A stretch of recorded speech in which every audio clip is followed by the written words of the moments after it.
It was early morning on July 16, 1945. At the Alamogordo Proving Grounds near White Sands, New Mexico, a select group of atomic scientists and U.S. military personnel had gathered. On a tower in the distance was a secret, untested nuclear device codenamed Trinity.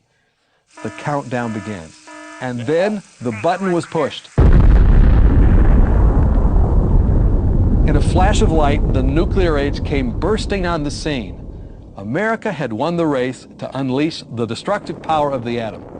It was clear this power was awesome, too awesome to remain untamed.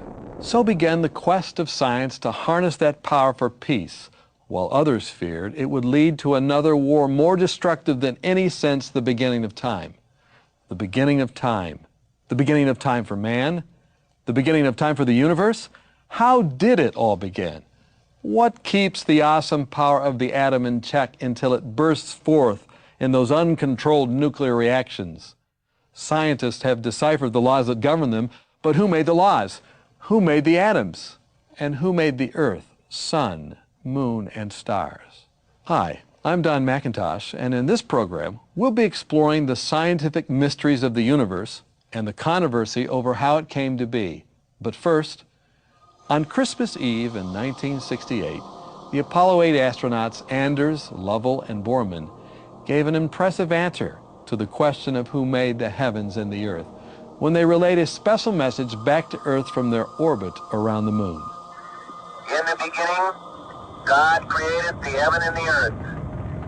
And the earth was without form and void, and darkness was upon the face of the deep. And the Spirit of God moved upon the face of the waters. And God said, "Let there be light." And there was light. And God saw the light, that it was good.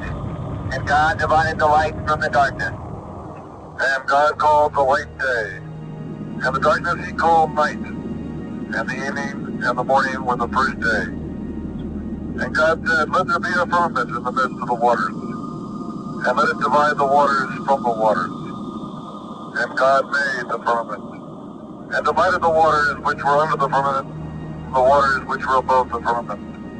And it was so. And God called the firmament heaven, and the evening and the morning were the second day.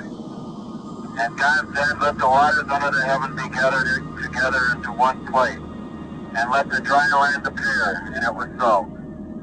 And God called the dry land earth, and the gathering together of the waters called he seas. And God saw that it was good. And from the crew of Apollo 8, we close with good night, good luck, a Merry Christmas, and God bless all of you on the good earth. The world was stunned. Like a voice from the heavens, it was reminded of the Creator's claim in Genesis that he had done it all in 6 days. But most modern scientists long ago rejected the 6 literal days of creation in favor of Big Bang's theory of geologic and cosmic evolution over 6 long geologic and cosmic periods. They claim it's one of science's greatest achievements of all time. But 2 U.S. scientists, Dr. Robert Gentry and his son and associate Dr. David Gentry, now prepare to show why it's actually scientists' greatest blunder, not its greatest achievement. In particular, instead of the universe being the same everywhere, which is Big Bang's key assumption, they have discovered astronomical proof the universe has a nearby center. They believe this startling discovery may yet attract the interest of people of all religious persuasions and even those who have none, for they believe it points to the great white throne, the celestial dwelling place of the God of Genesis, the same God who gave the literal 7-day creation commandment to Moses on Mount Sinai. With this background, Drs. Robert and David Gentry began to unfold the exciting saga behind their discoveries.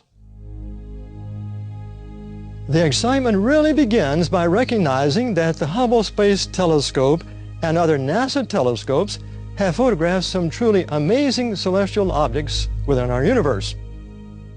This is a very long exposure of our galaxy as seen in the night sky.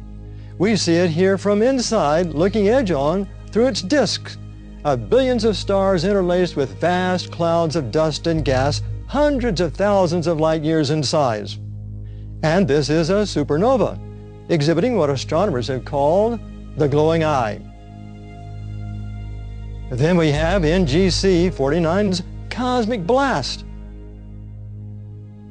And then the Ant, a planetary nebula surrounding the dying sun-like star Menzel 3. Another exploding star caused the Eskimo Nebula. It's about 5,000 light years from Earth in the constellation Gemini. A complex of mixed nebulosity surrounding the triple star Rho Ophiuchus and the yellow giant Antares. And here's the amazing NGC 346 in the Small Magellanic Cloud. Another exploding star, 3,000 light years away in the constellation Draco, created the Cat's Eye Nebula. B838 Monocerotis is from a burst of light traveling outward and illuminating shells of gas and dust ejected from the central star and has been likened to Van Gogh's Starry Night. And here are the fabulously exotic pillars of creation in the Eagle Nebula. They're actually spires of rarefied gas and dust hundreds of light years long.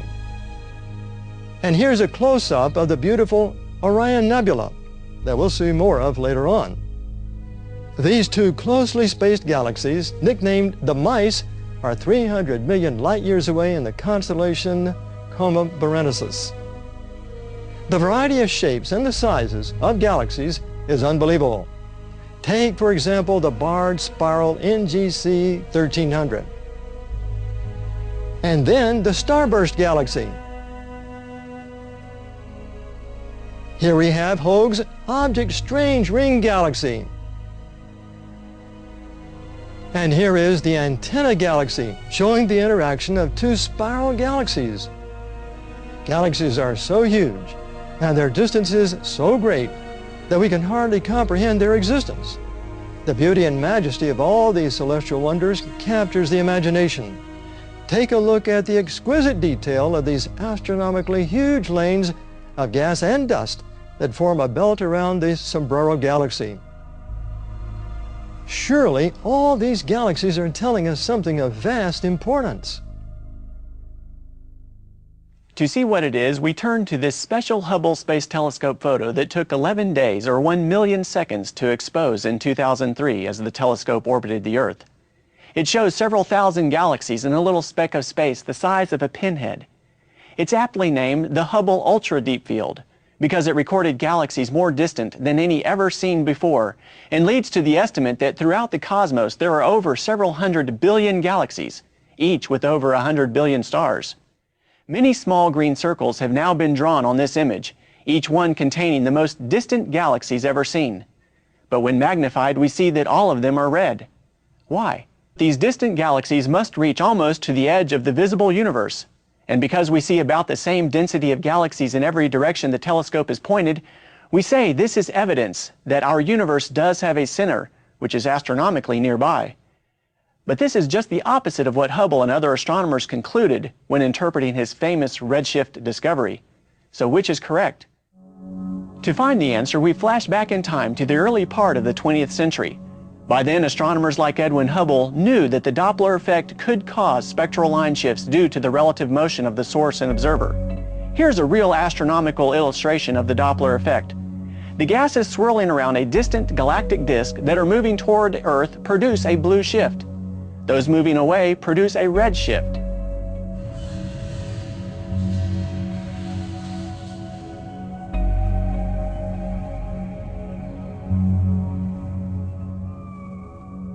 It was at Mount Wilson Observatory in the 1920s that Hubble utilized its new 100-inch reflector, the largest telescope of that day, to discover that light arriving from distant galaxies was redshifted in an orderly way.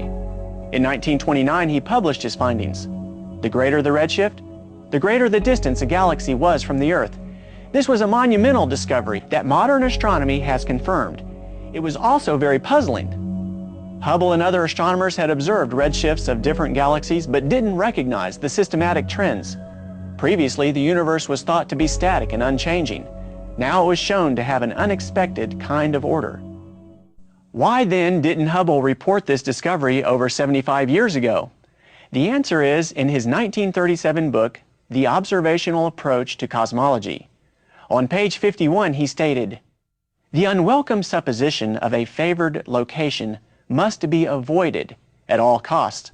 And on page 54, he emphasized, "There must be no favored location in the universe, no center, no boundary. All must see the universe alike."